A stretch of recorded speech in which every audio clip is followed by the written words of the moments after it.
जय हनुमान।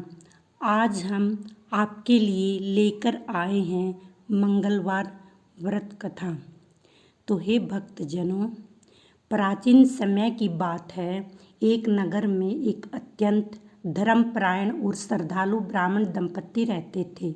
वे प्रत्येक मंगलवार को भगवान श्री हनुमान जी और मंगलदेव का विधि विधान से व्रत रखते, पूजा करते और दान पुण्य करते थे। लेकिन उनके जीवन में एक बड़ा दुख था। उनके कोई संतान नहीं थी। ब्राह्मण दंपति ने अनेक यज्ञ, दान और तीर्थ किए, फिर भी उन्हें संतान का सुख नहीं मिला। एक दिन ब्राह्मणी ने पूरे मन से मंगलवार का व्रत आरंभ किया।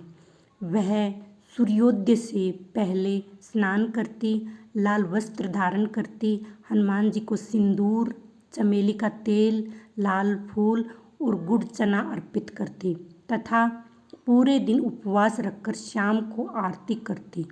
उसकी अटूट भक्ति और विश्वास से प्रसन्न होकर भगवान हनुमान जी ने उसे स्वप्न में दर्शन दिए और कहा, हे देवी, तुम्हारी श्रद्धा से मैं अत्यंत प्रसन्न हूँ। शीघ्र ही तुम्हारे घर एक तेजस्वी पुत्र का जन्म होगा। कुछ समय बाद उनके घर एक सुंदर और गुणवान पुत्र का जन्म हुआ। उसका नाम मंगल रखा गया। वह बड़ा होकर माता पिता की सेवा करने लगा और सभी का प्रिय बन गया। एक दिन भगवान हनुमान जी ने उसकी माता की श्रद्धा की परीक्षा लेने का निश्चय किया। वे एक साधु का वेश धारण करके ब्राह्मण के घर पहुँचे। उस समय ब्राह्मणी पूजा में लीन थी। साधु ने कहा, माँ, मुझे बहुत भूख लगी है, भोजन बना दो, लेकिन मेरी एक शर्त है। चूल्हा तुम्हारे पुत्र मंगल की पीठ पर बनाना होगा। यह सुनकर ब्राह्मणी घबरा गई, लेकिन उसे विश्वास था कि भगवान अपने भक्त का कभी अहित नहीं करते। उसने मन ही मन हनुमान जी का स्मरण किया और अपने पुत्र को सारी बात बताई। पुत्र ने भी माता की आज्ञा को भगवान की इच्छा मानकर स्वीकार कर लिया। ब्राह्मणी ने कांपते हाथों से अपने पुत्र की पीठ पर चूल्हा बनाया, अग्नि जलाई और भोजन तैयार कर दिया। साधु ने प्रेम पूर्वक भोजन किया। भोजन के बाद उन्होंने मुस्कुराकर कहा, माँ, अपने पुत्र मंगल को बुलाओ। ब्राह्मणी की आंखों में आंसू भर आए। उसने सोचा कि अब उसका पुत्र जीवित नहीं होगा। फिर भी उसने पुकारा, मंगल बेटा।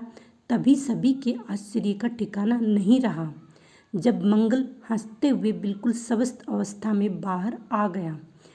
उसकी पीठ पर जलने का एक भी निशान नहीं था। उसी क्षण साधु अपने दिव्य स्वरूप में प्रकट हुए। वे स्वयं भगवान हनुमान जी ही थे। उन्होंने कहा, हे भक्त, तुम्हारी अटूट श्रद्धा, विश्वास और मंगलवार के व्रत की महिमा से मैं अत्यंत प्रसन्न हूँ।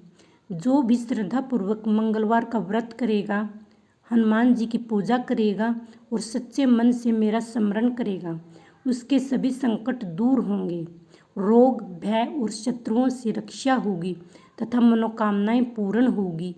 यह कहकर भगवान हनुमान जी अंतर्ध्यान हो गए। तभी से मंगलवार व्रत का विशेष महत्व माना जाता है।